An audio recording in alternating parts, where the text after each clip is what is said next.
Hello, this video today is about my weight gain as a high carb vegan and how I'm going to rectify it. And let's do this. I can see clearly now, the rain is gone. Good morning, good morning. Well, I am going to do a vlog today. I don't know why. I just woke up this morning and thought, you know what? I'm going to do a vlog. I haven't done one for a while because they're a lot of work, one, but two, you start to think, am I actually interesting? Does anyone actually want to watch the stuff I actually put out there? But it's Monday morning here in Vung Tau, Vietnam, and I thought, you know what, just going to do a vlog today. I'm going to just let you in on some of the things that I'm now doing in my life. It's my life. It's now or never. Woo! Okay, so I'm going to let you look at my t-shirt. Now this I brought with me on my trip. I haven't bought anything. I'm a minimalist. I don't buy anything unless I need it. But nothing changes if... Can you see it? Seriously, can you see it? Here it is. Nothing changes if nothing changes. And I'm making massive changes. Massive changes in my life. Since I've become vegan, and I'm not blaming this on becoming vegan or anything else like that, there's just a lot of conflicting information out there. And you actually start to become confused, and a lot of it becomes too good to be true. And I think that's the main thing. It's the too good to be true message that you want to believe and you want to hold on to, and you think, yeah, that has to be right. So it has caused major changes, probably some for the better. Being vegan just changes your life for the better anyway because you're compassionate, but it's changed majorly to my weight. And I let this loud motorbike go past. This is the problem with Vietnam. There's lots of motorbikes. But the major change to my life is I was 59 kilograms. I'll put what it was in pounds in there when I first became vegan. And today I'm weighing in at 70 kilos. So I've gained 11 kilos in 3.5 years because I really got hooked, line and sinker into the notion that I can eat as much as I like and I'm just going to be fully lean. And that hasn't happened. I've become the opposite of lean, and I've got to make changes to that. I'm going to keep you updated. So this is the little street I live in. So you can see, hello, good morning. So you can see everyone's up really early here in Vietnam. It's just gone 7 and everyone's working, everyone's drinking coffee, walking, doing what they do in Vietnam, doing Vietnamese things, whatever. Here, that's a local little shop where, I forgot to bring money with me. I was meant to buy rice. What was I thinking? They're the little lanes people drive through. There's a lot of lanes here and you just simply, obviously can't get through in a car.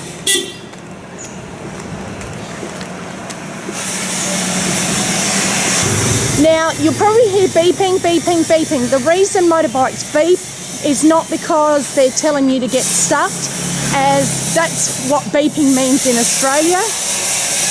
They're beeping because they're letting you know they're coming through. It's polite. Yeah.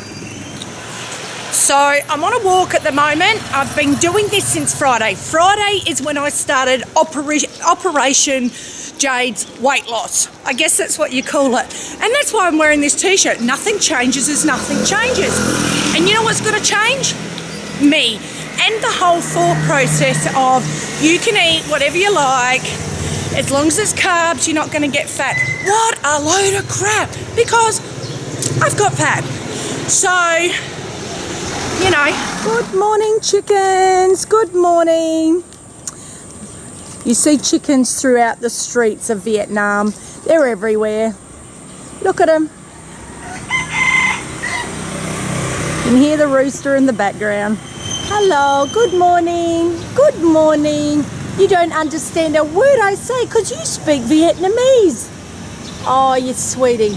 You'll see this very often. He's got a home, he's got an owner, he's got a collar. But they let their dogs just roam around the streets. It's just par for course in Asia. Oh, you're talking. You're talking. Okay. Okay, so what were some of the things that attracted me to a high carb, low fat lifestyle? Oh, I went for a trip. Was it fun? Yes, I must go again next year. What were some of the things that drew me to a high carb, low fat lifestyle? The number one thing, to be honest, was I saw a lot of slim people advocating it, and they were basically saying you can eat as much as you like. Now, I've come from calorie restriction. I've worked for a large weight loss company and promoted calorie restriction, and with all my nutritional studies, my certification, everything I have ever learnt is if you consume more energy than you actually put out, the law of probability says you are going to gain weight. Now, some people have said to me, oh, but I eat plenty and I haven't. Yeah, because you're genetically slim. Some people genetically can eat what they like. They did a study with CSIRO in Australia, and they fed people that were genetically slim like crazy amounts, like 10,000 calories a day for 30 days, and these people didn't gain weight. But for me, oh, this hill, it looks less steep than it actually is. It actually gets you puffed out. People like me, if I eat more than what I actually consume, boom, out it goes, all around my belly, all around my back, all around my thighs. That's where my weight is held. And, you know, this whole video is probably just me sharing how I'm feeling, probably being the most honest about everything since I've started this lifestyle. So when you start gaining weight, you hear lots of conflicting answers like, if you just eat fruit, it'll digest perfectly and you won't gain weight. Well, I did fruit for 22 months and I gained 6 kilos. You've got metabolic damage. Your metabolism isn't working properly. Just eat more, eat more. I mean, that's crazy. Somebody's gaining weight and is already eating about 2,500, 3,000 calories, and you tell them to eat more, yet go and eat more. Crazy. Now, things you don't know. Some of the people who are super, super lean, they would be exercising like crazy people. Not to mention, once they develop a certain amount of muscle in their body, muscle burns more energy than fat. So if you've got more fat on you than you have muscle, the law of probability is it isn't going to metabolize the same way. So that's another thing. And I mean, I had a decent amount of muscle when I first became vegan because I was fit as a fiddle then. I'm only trying to get my fitness back. Not that I've ever not done exercise. I've been very keen on exercise, but I was doing a lot of weight training back then, so I had a lot more muscle than I do now. But I'm back doing my push-ups again every day. Can't do them on my toes yet. Used to do 50 on my toes, like fair income. Now I reckon I'll be flat out doing 1. But I'm doing them in the swimming pool, up against the wall. That's what I do daily, just to pump my arms up, because I'm doing my leg exercise with my walking. I'm walking up hills. You'll see shortly I'm walking upstairs. So my legs are getting a good workout, my bar, but I've got to make sure that my core and my arms get a good workout. So I'm doing my crunches as well. So what has led me to where I am now? Okay, I was Googling my butt off, like Googling, as I do. Help me work out my problems. Yeah. Okay, lost the plot momentarily. This is what happens when you get up early. Okay, so I'm Googling high carb, weight loss, blah, blah, blah. I get linked into a McDougall newsletter from about 8 years ago. Anyway, I'm going to link it in the description for those who are interested. And it talks about weight loss on a high carb, low fat lifestyle, which ultimately I do believe we should keep oils out of our diet. The science is there. There's enough evidence to let us know that oils shouldn't be in our diet. Dairy definitely shouldn't be in our diet. And animal products, the cow, the pig, the chicken, all those things that people decide to eat, never be in your diet, nor see life. You know, all those you think you're good, you're eating prawns. No, they're not doing any good for you. Okay, so moving along from that, I find this newsletter, and this is where the bells went off. Maybe I wouldn't have been ready enough to handle this if I'd seen it 3.5 years ago. But, you know, been through what I've been through, been raw for 22 months, being told by people the reason I've gone back to cooked food is because of the addiction. I get it. I put that message out too. God, I had so many videos, cringe, telling people that, because I convinced myself of that too. What a load of garbage. I mean, we can all have food addictions. I've got major food addictions, admit it, put my hand up. But I don't think cooked food is the absolute devil. I assure you, because I feel so much better on it. Anyhow, so I'm reading this newsletter, and in this moment, I read this one thing. I'm going to stop for it. It says that certain people don't have an off switch. And I went, that's me. I don't have an off switch. I mean, I don't have an off switch in anything in life.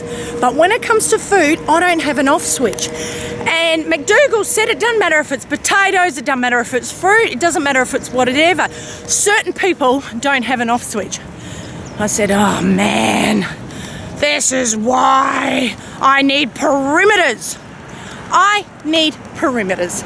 There, I said it, I'm putting it out, and for anybody who's struggled with weight problems all their life, as I have, you know, I'm just genetically prone to putting on weight. I've been a big girl and I've been a tiny girl. And I want to get back to being a tiny girl. Not that I don't love myself now. I think I'm pretty awesome, but I know how I feel comfortable. So I've set perimeters. And yes, you know, some people are going to say, my God, I can't believe you're back doing that, but it works for me. I lost 26 kilos years ago, calorie counting. It works. So I'm back doing it. I've been umming and ahhing about putting this video out because I've put videos out before about the effects of calorie restriction, but I'm going to do it a lot different than I used to. You see, I used to fill up in diet products, and I used to drink a lot of Pepsi Cola and things like that, which triggered my anxiety. I used to get bad anxiety, and I was having dreadful products with aspartame and whatever. But this time, I'm getting the main amount of my energy. I'm going to just turn around. I'm going to walk backwards. I'm getting the main amount of my energy from rice, potatoes, pasta, carbs, fruit, oats, the good stuff. I'm also having legumes, lentils, things like that, which are carbohydrates, protein as well. I've also upped the fat in my diet, under 10%. Oh my God, I'm hungry all the time. So I've upped my fat to 20%, and I'm getting my fat obviously in the food that I eat, because there's fat. You can see me again. This is where I'm going to. I'm about to walk up some stairs, you'll see. I get my fat through coconut, avocado and nuts, seeds, nut butters, etc. So I'm getting my fat through that. I've upped my protein to 20% as well, which I'm getting from my legumes, lentils, tofu, things like that. And then I'm having 60% carbs. It's working for me. I've got plenty of energy. I'm not ravenous. Never, I can't say the bloody word, but I'm not that all the time. And I'm not looking for food. I haven't got this thing in my head all the time where I'm thinking, I'm hungry. I don't want to think about food all the time. I want to live my friggin' life, like fair income. So I'm just eating the way I'm eating now, and it's so much better. And I'm organising myself a lot better, and my diet is now not consuming my whole life. And I'm hoping I'm finally finding the key to help me lose some weight, because I'm just fed up. I've been so miserable, and I'm just happy that I've made a decision to do this for myself, and I hope that it can inspire and help some other women, even men, along the way. And I just wanted to put all this out there so that other people who may be struggling the same way I have for 3.5 years on a high carb, low fat diet, never finding the answers, never getting the right answers that I wanted. You know, I'm 40, my body works a lot different too to a 20-year-old. I can't listen to a 20-year-old saying, the weight just fell off. Yeah, so did it for me at age 20. Seriously, I had babies and I walked out of the hospital and I was the same size as I was prior to being pregnant. Again, having a 20-year-old body. But I got a 40-year-old body and it doesn't work the same way as a 20-year-old. So I just want to put this out for middle-aged women and men who need that extra support. I'm going to put out, include today what I'm eating, include my walk, and if people are interested in my journey, I'm going to keep posting about it, because I want to help other people and it keeps me accountable, which is most important for me. I need to be accountable. I work better with an audience. I just do. That's how I work. So I'd love the support. I'd love the help. As well, if you're not vegan and you found me, I am vegan. So everything will be plants. There'll be no ugly stuff there. All right, let's do this walk. Okay. Here's the bottom of the stairs. There's 812 stairs in total here. And I do this most mornings. There is a temple, I don't know what it is. It's a big Jesus statue anyway. And you can go in there. I can't go in there anyway today. But I've got a video of it if you want to see it. Otherwise, there's no point me putting it in there today. You can just see my video if you want to go in there. I can't go in there today, because you must have your legs and your arms covered, which I just got my exercise gear on. Oh, this is the walk. How beautiful is the view. It's just so good. Oh, hear me puffing, hear me roar. I am woman, hear me roar. No idea what bug this is. Look at it. Sweetie bug. Very beautiful. Okay, I'm going to get you here. Get on my leaf. I'm scared to touch you because I don't want you to bite. Here. I'm trying to get him off the stairs. Come on, off the stairs. Off the stairs. That's it. Oh, off the stairs, little one. Oh my goodness. All right.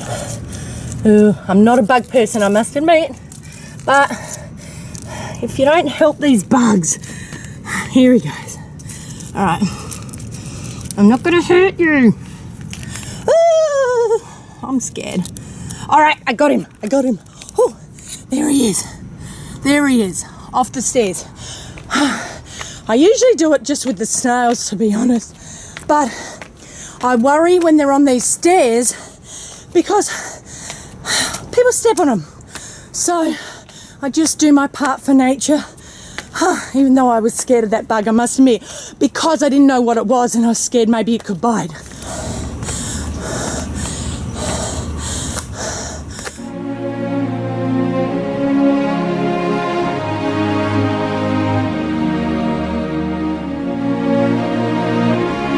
Okay, step 811, 812 where the little dog lies. Little dogs come up here because they get fed. They're street dogs, but they get fed by the people who run the temples and chapels and whatever else they're called. Good morning. Did I disturb your sleep, little sweetie? Huh? I disturbed your sleep. Oh God, I'm puffed out. Now, this girl's up here quite often. She's a little nosy Rosie. Good morning, sweetie.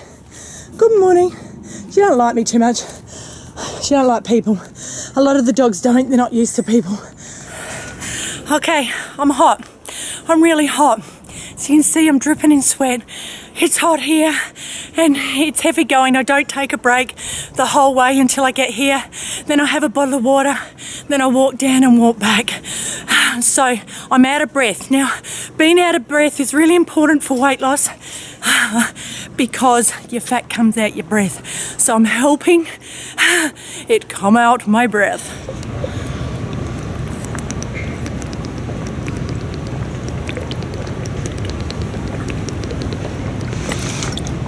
For the record, I reuse these bottles. Don't message me about not using plastic.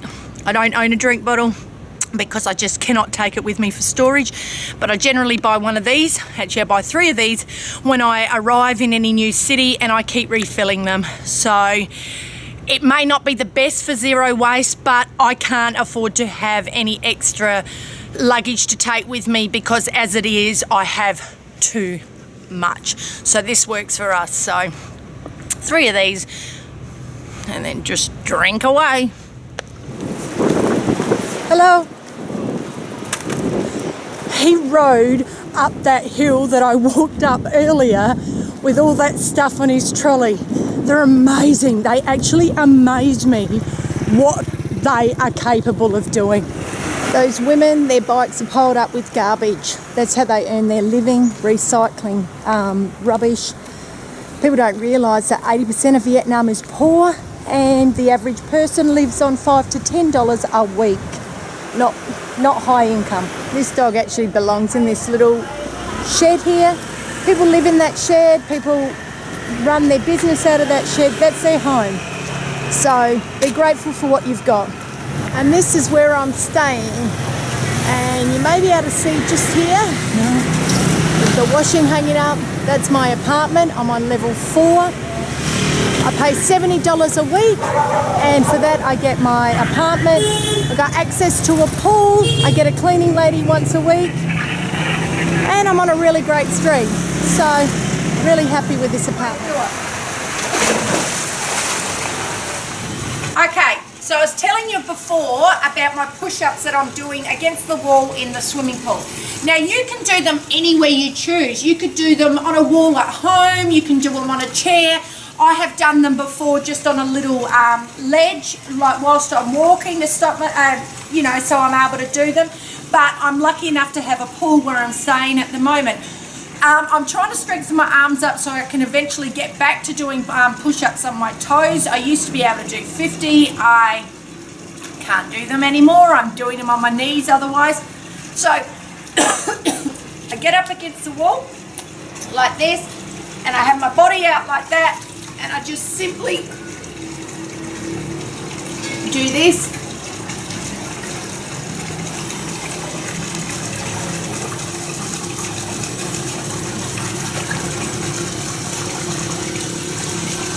Then after I finish that, what I do